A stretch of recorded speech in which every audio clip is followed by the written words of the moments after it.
In the meantime, cleanup efforts are also continuing over in Rockport, where most of those folks still without power this evening. That's right. Crews have been working around the clock to restore power. Action 10's Andy Lascano was in Rockport today, and he joins us now live from the newsroom. Andy, we know that crews have a huge job ahead of them. What kind of progress are they making? Well, guys, little by little, day by day, slowly but surely, they are making progress over there in Rockport. In fact, I was on the phone with Mayor C.J. Wax just a little while ago. He tells me they do have limited cell phone service. And as far as power, well, nobody has line power, but there are some strategic operations like the EOC that are operating with generator power.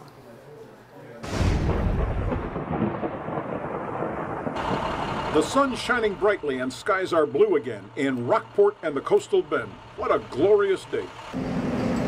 Now the long and arduous journey to recovery from Harvey is happening.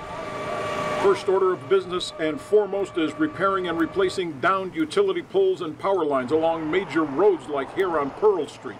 Right now we're concentrating on trying to get our public officials and first responder buildings back on. After that, we'll start branching out to customers. AEP estimates they'll call 4,600 crews from Texas, Louisiana, Arkansas, Oklahoma, Kentucky, and other states to help get Rockport and the coastal bend back on.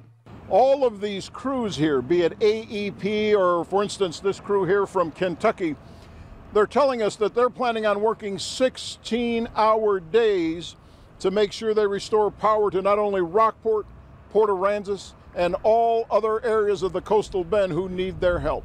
Nobody knows for sure how long it'll take to turn the lights back on. Estimates are 6 weeks. Estimates. These guys need to eat and rest and stay healthy. They don't have much time to answer reporters' questions. Have you seen this bad before? No. No. I have. You gotta do orientation. You gotta sign in, get material. I mean, it's a lot of work to it. It's not just come out and put the poles and wire up like that. AEP estimates there are 2,100 utility poles down. The president, the governor, and a senator have seen what Harvey's done here. They've promised to help. So sooner or later, Rockport and the rest of the coastal bend will rise again. Andy Lascano, KRAS 6 News, Rockport.